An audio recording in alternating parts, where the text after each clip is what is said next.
يا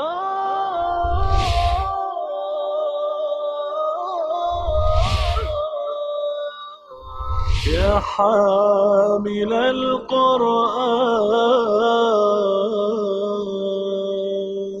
اعوذ باللہ من الشیطان الرجیم.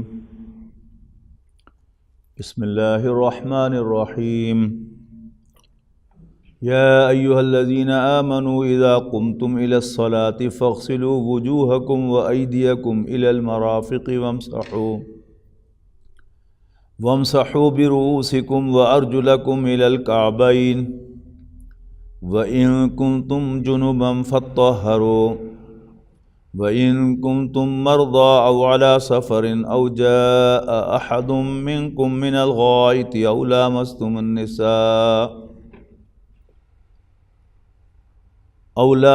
النِّسَاءَ فَلَمْ تَجِدُوا مَاءً فَتَيَمَّمُوا صَعِيدًا طَيِّبًا فَامْسَحُوا بِوُجُوهِكُمْ وَأَيْدِيكُمْ مِنْهُ ما يريد الله ليجعل عليكم من حرج ولكن يريد ليطهركم وليتم نعمته عليكم لعلكم تشكرون.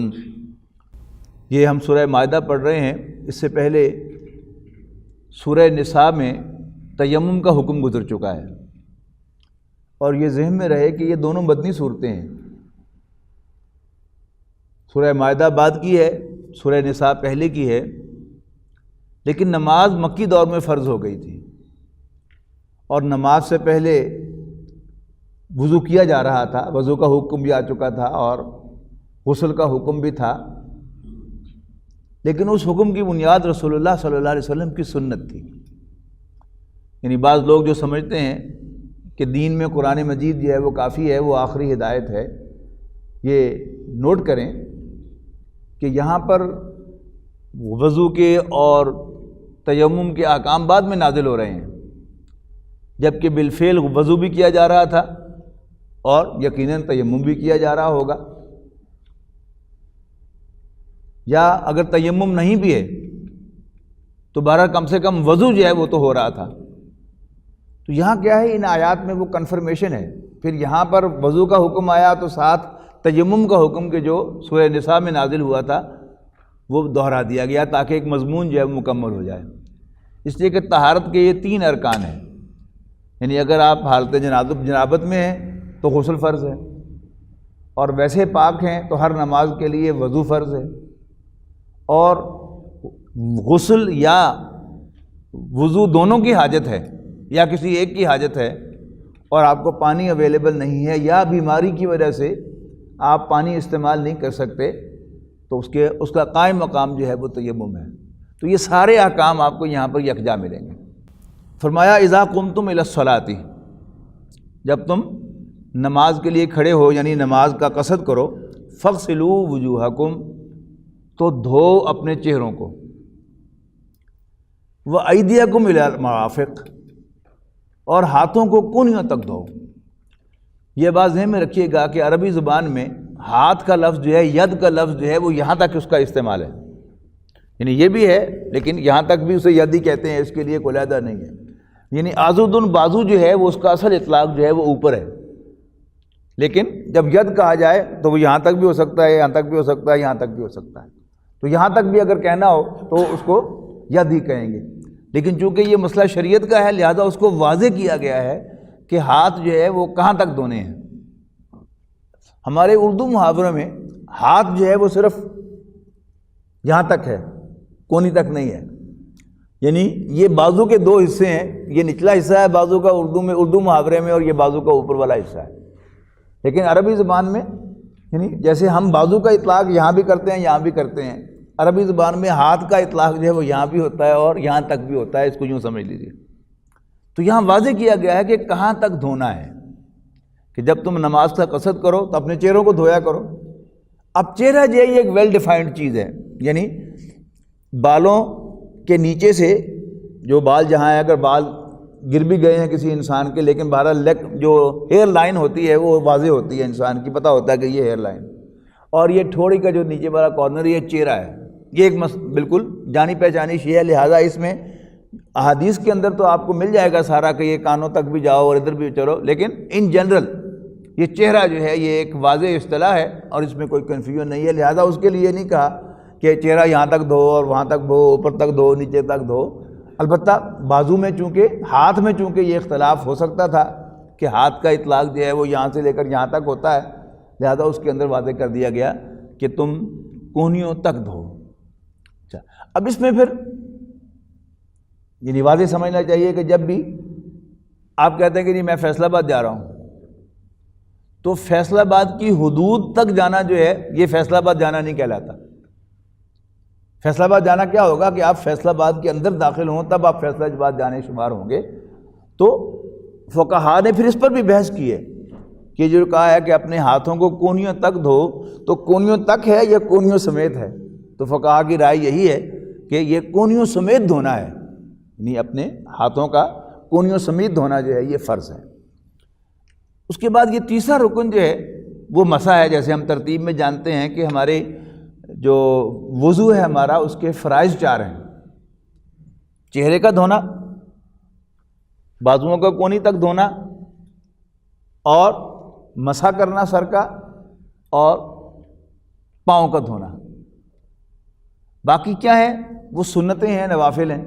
مثلاً کلی کرنا سنت ہے، ناک میں پانی ڈالنا وضو میں سنت ہے، لیکن پورے منہ کے کلی کرنا اور ناک کی سخت ہڈی تک پانی لے کے جانا یہ غسل کا فرض ہے، لیکن یہ وضو کا فرض نہیں ہے، لہذا ان دونوں کا یہاں پر ذکر نہیں ہے۔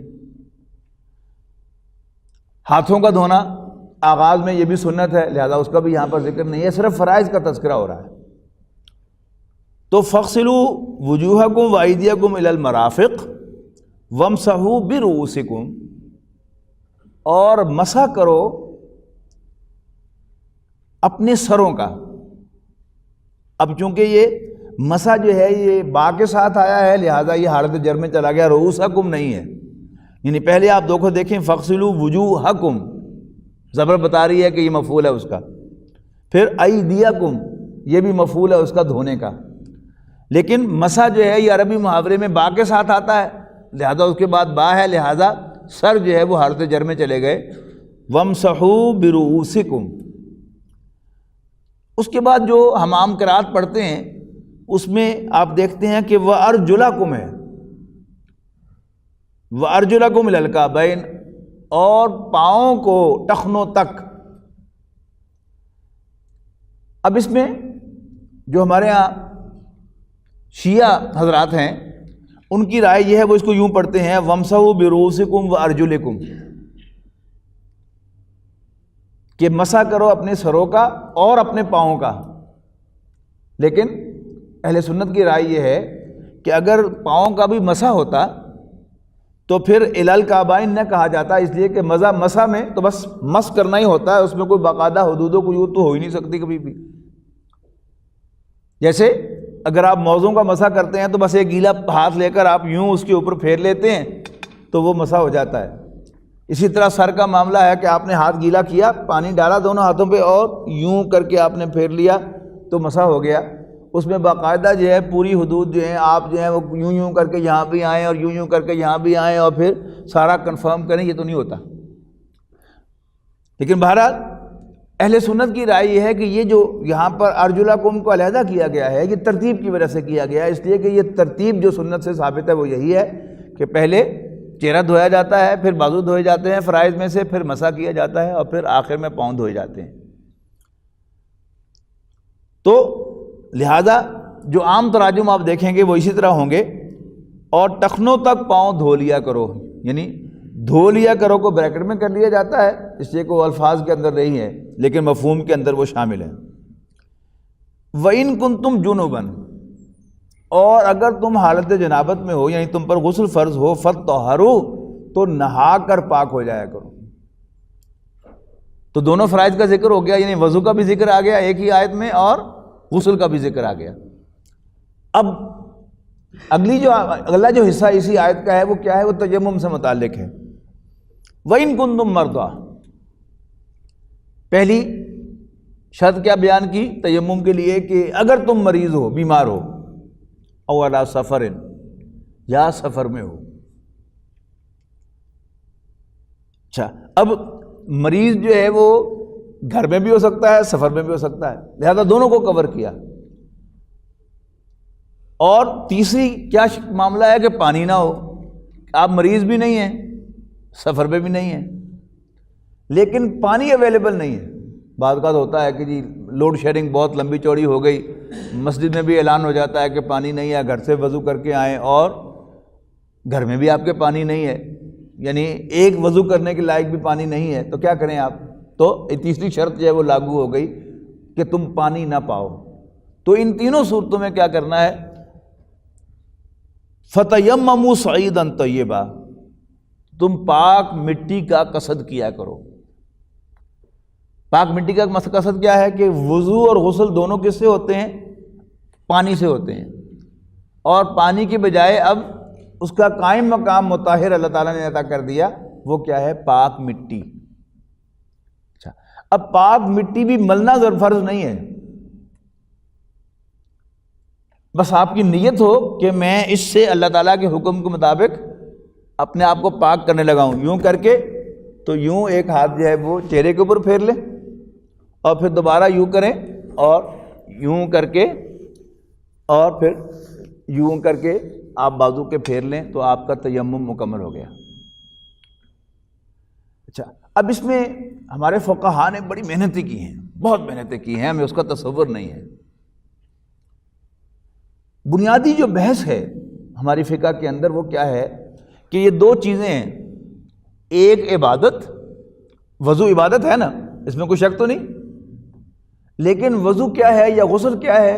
یہ طہارت کا ذریعہ بھی ہے، پاک ہونے کا ذریعہ بھی ہے۔ اب اس پر بحث ہے ہمارے فقہاء کے درمیان کہ بنیادی طور پر غسل اور وضو یہ عبادت ہے یا ان کی بنیادی حیثیت طہارت کی ہے؟ امام شافعی رحمۃ اللہ علیہ کے نزدیک اور ہمارے ہاں اہل حدیث حضرات کے نزدیک وضو جو ہے یہ عبادت ہے بنیادی طور پر، اور طہارت ہے سیکنڈریلی، جبکہ احناف کے نزدیک یہ وضو اور غسل بنیادی طور پر کیا ہیں؟ یہ طہارت ہیں، لیکن اضافی طور پر جب قرآن مجید میں ان کا حکم دے دیا گیا تو ان کی حیثیت عبادت کی بھی ہو گئی۔ اب اس کے فرق کیا واقع ہوگا؟ احناف کے نزدیک کوئی شخص جو ہے اس پر غسل فرض تھا یا اس پر وضو فرض تھا، تو اس نے پورے جسم کو پانی کے ساتھ دھو لیا، یعنی کسی نہر میں اس نے ڈبکی لگائی تو سارا جسم جو ہے اس کا دھل گیا، اور منہ میں بھی پانی چلا گیا، ناک میں بھی پانی چلا گیا، پاک تو ہو گیا نا وہ۔ تو احناف کے نزدیک اب وہ نماز پڑھ سکتا ہے، اس لیے کہ وضو کی اور غسل کی جو بنیادی حیثیت ہے وہ کیا ہے؟ طہارت کی ہے، لہذا طہارت ہو گئی تو نماز پڑھ سکتا ہے۔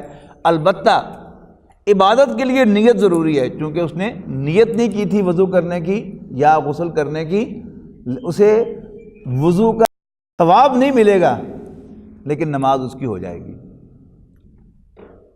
جبکہ اہل حدیث حضرات کے نزدیک آپ کسی اہل حدیث عالم سے بات کریں گے، یا آپ میں سے اگر کوئی مسلک اہل حدیث سے تعلق رکھتا ہے تو اس نے اپنے بزرگوں سے یہی سن رکھا ہوگا کہ جی وضو سے پہلے اگر آپ بسم اللہ نہیں پڑھتے تو آپ کا وضو نہیں ہوتا۔ مراد کیا ہے کہ وضو بنیادی طور پر عبادت ہے، اور عبادت کے لیے نیت ضروری ہے، سمجھے نا؟ اور اگر نیت نہیں ہے تو پھر عبادت نہیں ہوئی۔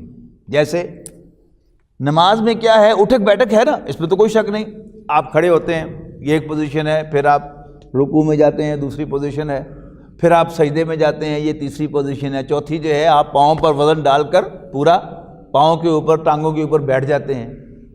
اب ممکن ہے یہ کسی ورزش کے اندر بھی آتا ہو، جیسا کہ بعض لوگ جو ہیں وہ ثابت کرتے رہتے ہیں کہ یوگا جو ہے وہ بالکل نماز سے مشابہ ہے، ایسا ہے ایسا ہے۔ تو اگر کوئی شخص یہ تمام حرکتیں کرے گا لیکن اس کی نماز کی نیت نہیں ہے تو نماز نہیں ہوگی۔ نماز کے لیے کیا ہے؟ نیت شرط ہے، کیوں؟ عبادت ہے۔ تو اسی کو آپ اطلاق اس کا کریں کہ یہ سارا کچھ کیا، کسی نے ہاتھ بھی دھوئے، پاؤں بھی دھوئے، پورا نہا لیا، اب وہ پاک تو ہو گیا، تو شرط پوری ہو گئی، امام یعنی احناف کے نزدیک، امام حنیفہ کے نزدیک شرط پوری ہو گئی نماز کی. نماز کی شرط جو ہے وہ آپ غور سے پڑھیں گے اگر حنفی کتابوں کے اندر تو اس کی شرط کیا ہوتی ہے بھلا؟ نماز کی پہلی شرط پاک ہونا، یعنی وہاں پر وضو کرنا فرض نہیں لکھا ہوا ہوتا، پہلی شرط کیا ہے؟ پاک ہونا. تو احناف کے نزدیک اگر آپ پاک ہو گئے، آپ نے کسی بھی طرح سے آپ پر وضو فرض تھا اور آپ نے کوئی کام کیا تھا اور اس کے بعد آپ نے پانی سے اپنے ہاتھ بھی اچھی طرح دھوئے، بازو بھی دھوئے، منہ پر چھینٹا بھی لگایا، بلکہ ذرا سر کے اوپر بھی ہاتھ گیلا کر کے آپ نے یوں کر کے پھیر لیا اور پھر پاؤں بھی آپ نے دھو لیے. یہ عام طور پر انسان دھوتا ہے، یعنی ادر دین وضو بھی. تو احناف کے نزدیک چونکہ شرط جو ہے وہ طہارت ہے لہذا نماز ہو گئی. جبکہ اہل حدیث حضرات کے نزدیک اگر آپ کی نیت وضو کرنے کی نہیں تھی تو آپ کی نماز نہیں ہوگی، اس لیے کہ آپ کا وضو نہیں ہے. اہل حدیث حضرات کے نزدیک ان ادر ورڈز وضو فرض ہے، احناف کے نزدیک طہارت فرض ہے. تو یہاں بھی جو حکم آ رہا ہے وہ کیا آ رہا ہے؟ فطہروا، یعنی اپنے ہاتھوں کو کونیوں تک دھو لیا کرو، چہرے کو دھو لیا کرو اور سر کا مسح کر لیا کرو اور پاؤں دھو لیا کرو. پاکی حاصل ہو گئی، پاکیزگی حاصل ہو گئی تو آپ ایلیجبل ہو گئے نماز کے لیے. لیکن وضو کا ثواب وہ کب ہوگا؟ جب آپ عبادت سمجھ کے وہ سارے کام کریں گے اور آپ کی نیت جو ہے وہ عبادت وضو کی ہوگی. کلیئر ہوا جی؟ آگے آ رہا ہے کہ اگر تم مریض ہو اور یا تم سفر میں ہو یا تم میں سے کوئی حاجت سے فارغ ہو کے آیا ہے یا تم نے عورتوں سے ہم بستری کی ہے. تو یہ کن کی چیزوں کو کور کر رہے ہیں؟ وضو کی شرائط کو بھی کور، ضروریات کو بھی کور کر رہے ہیں اور غسل کی ضروریات کو بھی کور کر رہے ہیں. تو یہاں پر کیا ہے؟ تو تم قصد کیا کرو پاک مٹی کا. اچھا، اب مٹی جو ہے وہ اٹ سیلف مطہر نہیں ہے، لہذا احناف کے نزدیک بھی تیمم کے لیے نیت ضروری ہے. یعنی پانی تو بذات خود ایک طاہر ہے نا، مطہر ہے، پاک کرنے والی چیز ہے. آپ کسی بھی چیز کو پانی کے ساتھ دھو لیں تو پاک صاف ہو جائے گی، تو آپ اپنے جسم کو پانی کے ساتھ دھوئیں گے تو صاف ہو جائے گا. لیکن مٹی، گندگی جسم کے کسی اور حصے پر ہے جس کو آپ پانی سے دھونا چاہ رہے تھے، مٹی سے وہ پوری کی پوری صاف تو نہیں ہوتی. اور پھر تیمم جو ہے وہ تو صرف ہاتھوں کا ہے اور چہرے کا ہے، تو یہاں پر نیت جو ہے وہ ضروری ہے. اچھا، دوسری بات یہ کہ غسل اور وضو یہ کیا ہے؟ جب تک یہ ٹوٹیں گے نہیں یہ برقرار رہیں گے. لیکن تیمم جو ہے جوں ہی آپ صحت یاب ہو جائیں گے تو آپ کا تیمم ختم ہو جائے گا. جو ہی پانی میسر آ جائے گا تو آپ کا تیمم ختم ہو جائے گا. یعنی پانی نہ ہونے کی وجہ سے آپ نے تیمم کیا تھا، ٹھیک ہے جی، ایک نماز کے لیے. اب ایک نماز کا وقت ہوگا، دوسری نماز کے لیے آپ کو دوبارہ تیمم کرنا پڑے گا. اور اگر دوسری نماز سے پہلے آپ کو پانی میسر آ گیا تو جو تیمم تھا وہ نل اینڈ وائڈ ہو گیا، وہ کینسل ہو گیا. ویسے ہی اب آپ کو وضو کرنا پڑے گا. ما یرید اللہ لیجعل علیکم من حرج، اللہ تعالیٰ تم پر کچھ تنگی نہیں کرنا چاہتا، ولیکن یرید لیطہرکم، صرف یہ چاہتا ہے کہ تم پاک ہو جاؤ. ولیتم نعمتہ. اچھا، یہ ساری جو کہانی ہے یہ بٹوین دا لائنز آپ نوٹ کر رہے ہیں نا، چکر کیا ہے؟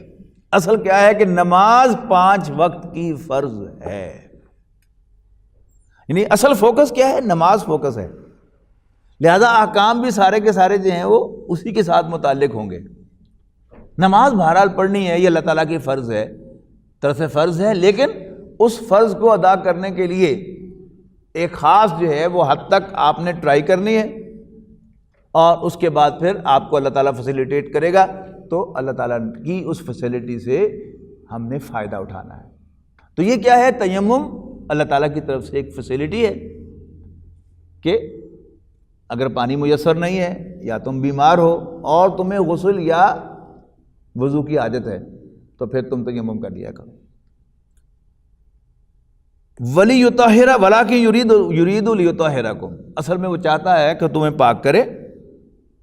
ولیتم نعمتہ علیکم، اور اس لیے کہ اپنی نعمت تم پر مکمل کرے۔ اور قرآن مجید میں بالعموم نعمت ہدایت کو کہا جاتا ہے۔ یہ سب کیا ہے؟ یہ ہدایات ہی ہے نا جو اللہ تعالیٰ دے رہا ہے۔ یہ چیز تم پر فرض ہے، کرنی ہے، اچھا اس میں کوئی پرابلم ہو تو پھر یہ کر لینا، یہ ہو تو پھر یہ کر لینا۔ یہ کیا ہے؟ یہ اللہ تعالیٰ آسانیاں بھی پیدا کر رہا ہے اور ساتھ ساتھ اپنی گائیڈنس کو بھی کمپلیشن تک پہنچا رہا ہے، اپنی ڈائریکشن بھی مکمل کر رہا ہے۔ لعلکم تشکرون، تاکہ تم شکر گزار ہو جاؤ۔ واذکروا نعمت اللہ علیکم، اور یاد کرو اللہ تعالیٰ کی جو نعمت تم پر ہوئی ہے اس کو، اللہ تعالیٰ نے تم پر جو احسانات کیے ہیں ان کو یاد رکھو۔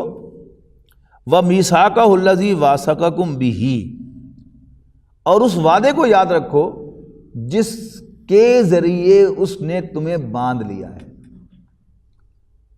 اذ قلتم سمعنا وَأَطَعْنَا، جب تم نے کہا کہ ہم نے سنا اور ہم نے مانا۔ وی لسن اینڈ اوبے، یہ ایگزیکٹ انگریزی ترجمہ ہے اس کا۔ جب تم نے کہا وی لسن اینڈ اوبے۔ اچھا، اب آپ کہیں گے کہ ہم نے تو کبھی یہ جملہ ادا نہیں اپنی زبان سے کیا، ویسے تو کیا ہوگا لیکن یاد نہیں ہے۔ لیکن اصل میں کیا ہے کہ جب ہم کلمہ پڑھتے ہیں تو اللہ تعالیٰ کو ہم اپنا رب مانتے ہیں، اپنا الہ مانتے ہیں، اور حضرت محمد صلی اللہ علیہ وسلم کو ہماری ہدایت کے لیے بھیجا ہوا اللہ تعالیٰ کا رسول مانتے ہیں۔ تو جب ہم نے اللہ تعالیٰ کو اپنا رب مان لیا اور حضرت محمد مصطفیٰ صلی اللہ علیہ وسلم کو اللہ کا بھیجا ہوا رسول مان لیا، تو گویا ہم نے ایکسیپٹ کر لیا کہ ہم اللہ اور اس کے رسول کو کی بات کو مانیں گے اور سنیں گے۔ تو یہ ہو گیا اللہ تعالیٰ کے ساتھ کانٹریکٹ۔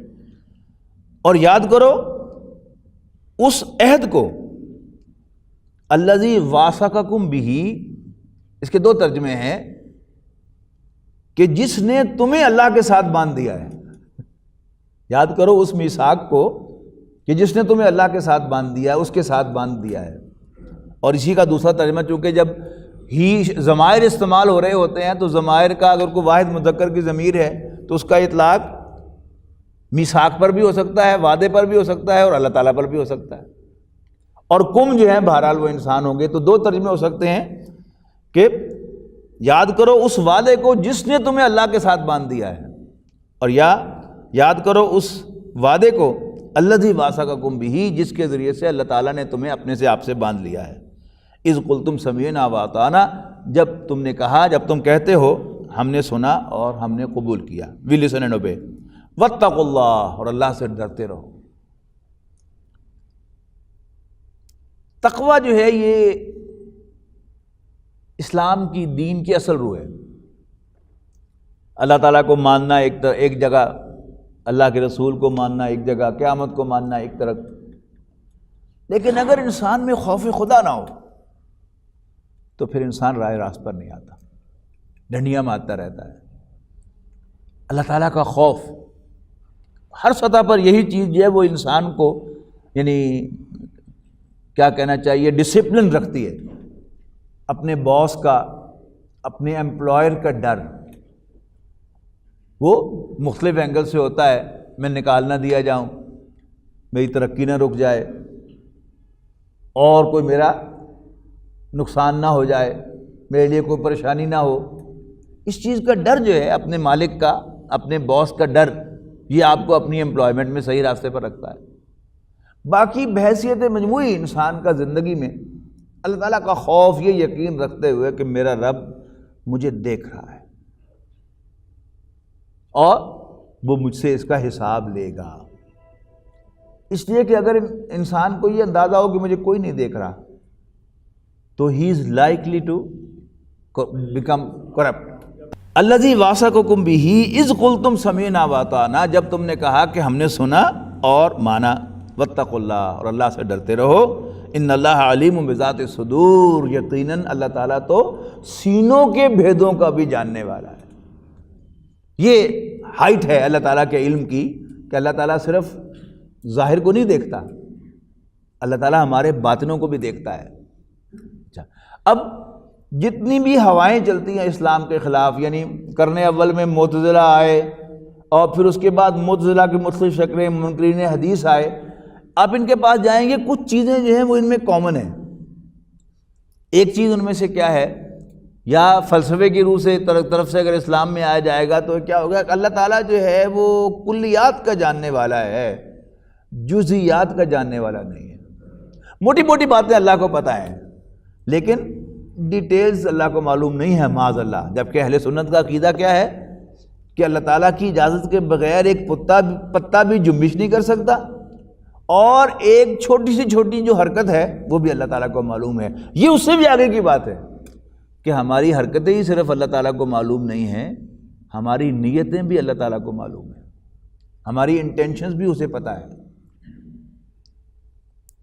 تو ان اللہ علیم بذات۔ اب اللہ تعالیٰ کا یہ وہ یعنی تصور ذہن میں رکھتے ہوئے انسان کے دل میں جو خوف خدا پیدا ہوگا وہ کلیات کے جاننے والے خدا سے انسان کے دل میں پیدا نہیں ہو سکتا۔ یا ایھا الذین آمنوا، بڑی خوبصورت آیت آ رہی ہے، اسی کا ریپلیکا ہم سورہ نساء میں پڑھ کے آئے، صرف ترتیب کا فرق ہے۔ یا ایھا الذین آمنوا، اے ایمان والو، کونو ہو جاؤ، قوامین للہ، ہو جاؤ اللہ کے لیے کھڑے ہونے والے۔ یعنی ہر انسان کا ایک سٹینڈ ہے نا، تو انسان کا بندہ مومن کا سٹینڈ کس کے لیے؟ بڑے واضح الفاظ میں کہا اللہ کے لیے کھڑے ہونے والے بن جاؤ، شہداء بالقسط، عدل کی گواہی دیتے ہوئے۔ اللہ کے لیے کھڑے ہو جاؤ عدل کی گواہی دیتے ہوئے۔ مراد کیا ہے کہ آپ جب عدالت میں پیش ہوتے ہیں تو آپ ڈیزگنیٹڈ ہوتے ہیں کہ آپ صفائی کے گواہ ہیں یا آپ استغاثے کے گواہ ہیں، جبکہ حقیقت میں گواہی جو ہے وہ اللہ کے لیے ہونی چاہیے۔ اور سورہ نساء میں ہم پڑھ کے آئے ہیں کہ تمہاری گواہی حق کی گواہی ہونی چاہیے، وَلَوْ أَنفُسِكُمْ، خواہ تمہاری گواہی خود اپنے خلاف جائے، اوِ الوالدین والاقربین، یا والدین اور عزیز و اقارب کے خلاف جائے۔ اب ہمارے معاشرے میں تو اس کا کوئی تصور نہیں ہے کہ کوئی بیٹا جو ہے وہ والدین کے خلاف گواہی دے گا۔ ہندوستان کے ایک عالم کے بارے میں پڑھا کہ ان کے والد اور ان کے چچا کے درمیان کوئی جائیداد کا جھگڑا تھا۔ اب یہ عالم تھے تو چچا نے کہہ دیا کہ جو یہ بھتیجا میرا فیصلہ کر دے مجھے فیصلہ منظور ہے، کیونکہ وہ اکبر تھا، اور وہ عالم دین جو تھے انہوں نے اپنے چچا کے حق میں ڈگری دے دی۔ باپ ناراض ہو گیا لیکن بہرحال حق کا تقاضا تو پھر یہی ہے کہ آپ کی گواہی جو ہے وہ خواہ اپنے خلاف چلی جائے، رشتہ داروں کے خلاف چلی جائے، ایون ماں باپ کے خلاف چلی جائے، اور یہی چیز آگے بڑھ کر جو ہے یہ امپلائر کے خلاف چلی جائے، کسی وڈیرے کے خلاف چلی جائے۔ انسان کو اللہ تعالیٰ کا بندہ بن کر اللہ تعالیٰ کے لیے کھڑا ہونا چاہیے، اور اللہ تعالیٰ کو چھوڑ کر کسی اور کے لیے کھڑا نہیں ہونا چاہیے۔ تو یا ایھا الذین آمنوا، اے ایمان والو، کونوا قوامین للہ شہداء بالقسط، اے ایمان والو اللہ کے لیے انصاف کی گواہی دینے والے بن کر کھڑے ہو جایا کرو۔ ولا یجرمنکم شنآن قوم علی الا تعدلوا، اور کسی قوم کی دشمنی تمہیں اس بات پر آمادہ نہ کرے کہ تم عدل کو چھوڑ دو۔ یعنی کوئی پہلے افراد کا ذکر آیا، اب گروہ بندیوں کا ذکر آیا۔ وہ گروہ بندیاں جو ہیں وہ کسی بھی اینگل سے ہو سکتی ہیں، وہ انسانوں کے درمیان جو ذات پات کی تقسیم ہے اس کے تحت بھی ہو سکتی ہیں، اور یہ گروہ بندیاں جو ہیں وہ کسی دوسرے زاویے سے بھی ہو سکتی ہیں، کچھ بھی ہو۔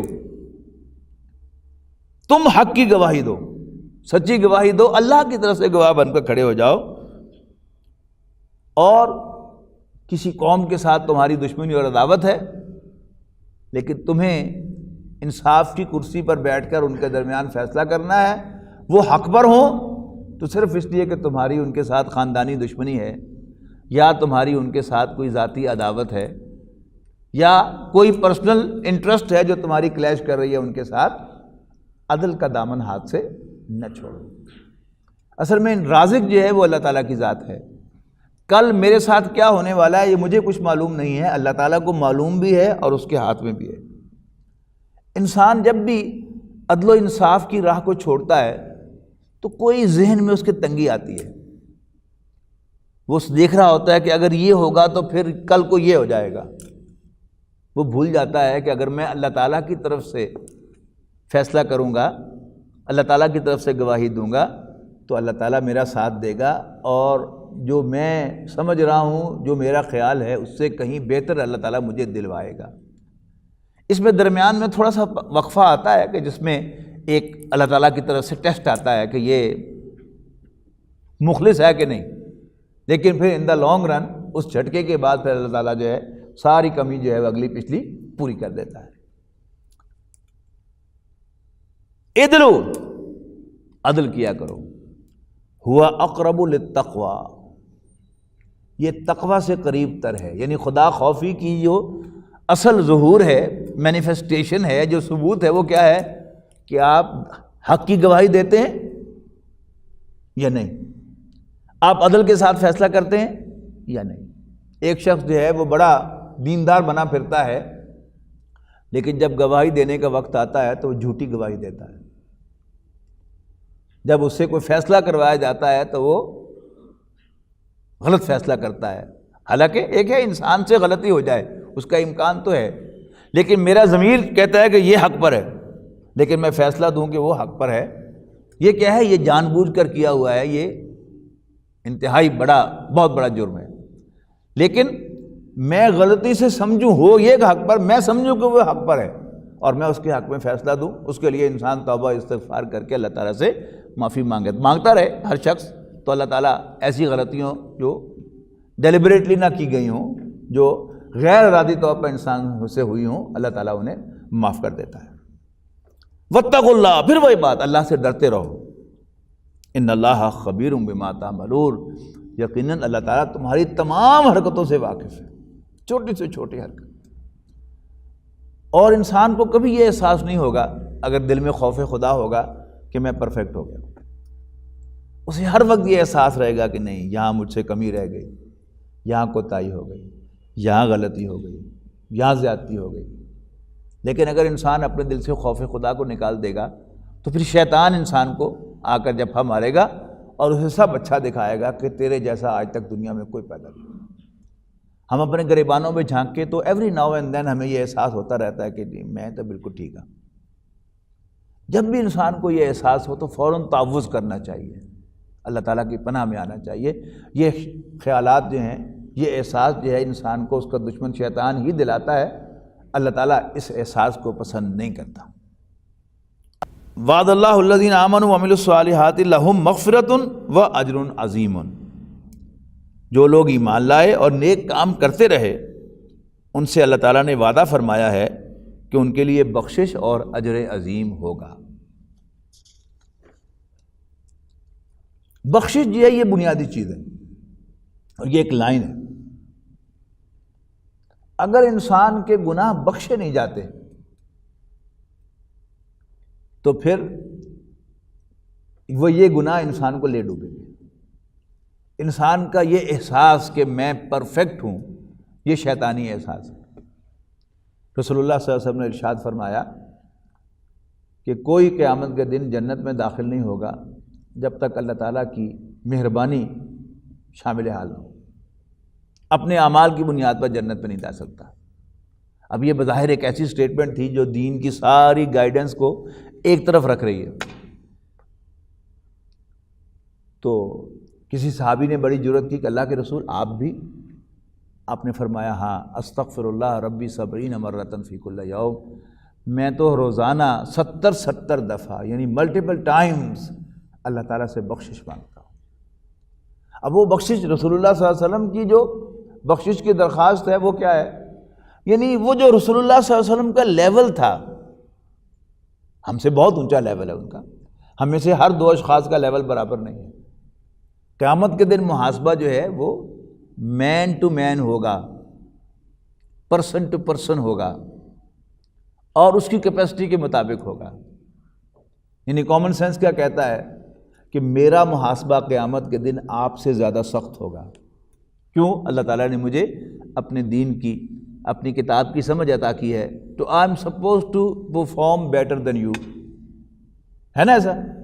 اسی طرح آپ میں سے ہر شخص جس کو اللہ تعالیٰ نے پازیٹیو سرکمسٹانسز عطا کیے، سپورٹیو سرکمسٹانسز عطا کیے، تو ان کا محاسبہ سخت ہوگا، اور جن کو اللہ تعالیٰ نے ذرا انسپورٹیو سرکمسٹانسز میں پیدا کیا، کسی کافر گھرانے میں پیدا کیا، یا مسلمان تو تھا لیکن کوئی بے دین گھرانہ تھا اس میں پیدا کیا، پھر ماحول برا ملا، پھر دین کی سمجھ اسے حاصل نہیں ہوئی، تو لا یکلف اللہ نفسا الا وسعها، اللہ تعالیٰ ہر انسان کی اکاؤنٹیبلٹی فرمائے گا اس کے وسعت کے مطابق۔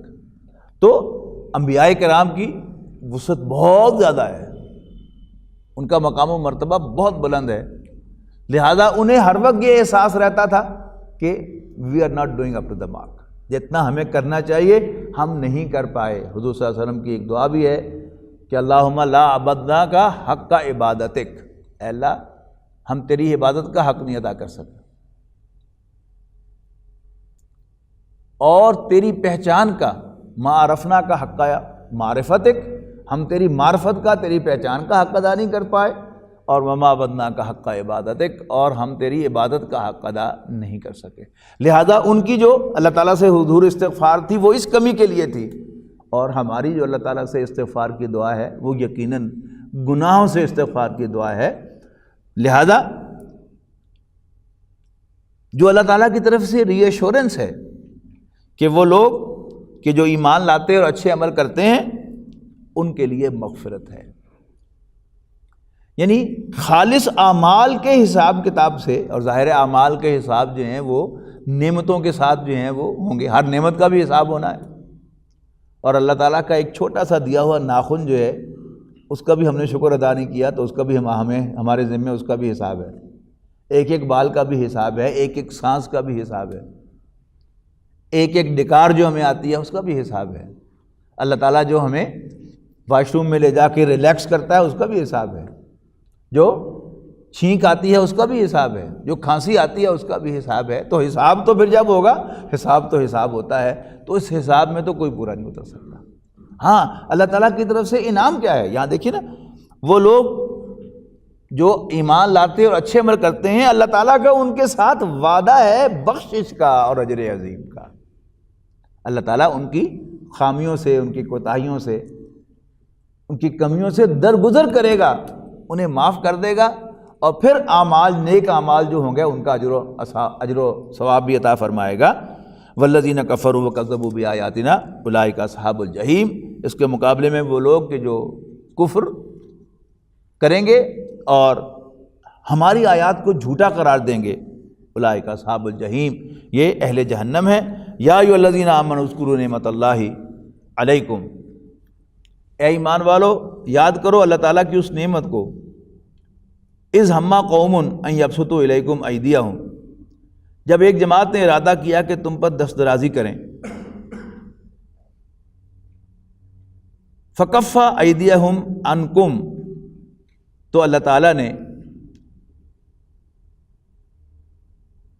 روک لیا ان کو تم سے، یعنی تم پر حملہ آور ہونے سے۔ واتقوا اللہ، اور اللہ سے ڈرو، وعلی اللہ فلیتوکل المؤمنون، اور چاہیے مومنوں کو چاہیے کہ اللہ تعالیٰ ہی پر بھروسہ کیا کرے۔ یہاں پر بیان فرمایا گیا ہے کہ بنی اسرائیل سے عہد لینے کا حضرت موسیٰ علیہ السلام کی آخری عمر میں یہ اقرار جو تھا، یہ صورت حضور صلی اللہ علیہ وسلم کی آخری عمر میں نازل ہوئی، شاید ہم کو سنایا اسی واسطے کہ ہم کو بھی یہ تقلید ہے، یہ تقید ہے کہ ایک عہد اس امت سے تھا کہ رسول جو بعد میں پیدا ہوں ان کی مدد کرو، اور اس کے بدل ہم سے یہ ہے کہ خلفاء کی اطاعت کرو۔ یعنی حضرت موسیٰ علیہ السلام نے جو عہد لیا تھا اپنی قوم سے، اس میں کیا تھا کہ وعدہ کرو کہ جب بھی تمہارے پاس کوئی رسول آئے گا اس بات کی تصدیق کرتے ہوئے کہ جو تمہارے پاس پہلے سے موجود ہے، یعنی موسیٰ علیہ السلام کی تعلیمات کی تصدیق کرتے ہوئے آئے، اور پھر اس کے بعد آنے والے پیغمبروں کی ایک لائن میں صاف نظر آئے کہ یہ اسی کیٹیگری سے تعلق رکھتا ہے، تو تم لازماً اس کی تصدیق کرو گے، اس پر ایمان لاؤ گے۔ اب یہ شاہ صاحب فرما رہے ہیں کہ ہمارا جو عہد ہے یہ اصل میں کیا ہے کہ اگر رسول اللہ صلی اللہ علیہ وسلم نے جو عہد لیا ہم اطاعت کا، وہ کیا تھا کہ میرے مقرر کردہ جو ذمہ داران ہیں ان کی اطاعت کرو گے۔ تو شاہ صاحب فرماتے ہیں کہ یہ اصل میں خلفاء کی اطاعت کا حضور صلی اللہ علیہ وسلم نے وہ جو فتح مکہ کے موقع پر حلف لیا تھا، یہ اس کو اس کے ساتھ جوڑ رہے ہیں کہ رسول اللہ صلی اللہ علیہ وسلم میں بعد پیدا ہوں گے، ان کی مدد کرو اس کے بعد، اور اس کے بدل ہم سے یہ کہ خلفاء کی اطاعت کرو۔ یہ مذکور سرداروں کا تھا۔ یہاں فرمایا اس اشارہ کو حضور صلی اللہ علیہ وسلم نے بتایا ہے کہ میری امت میں 12 خلیفے ہوں گے قوم قریش سے، اور فرمایا جو خرابی ہوئی پہلی امت سے ہوگی تم میں بھی، جیسے وہ خراب ہوئے پیغمبروں کی مخالفت کر کے، یہ امت خراب ہوئی خلیفہ پر خروج کر کے۔ بس جی، آخر دعوانا الحمدللہ رب العالمین۔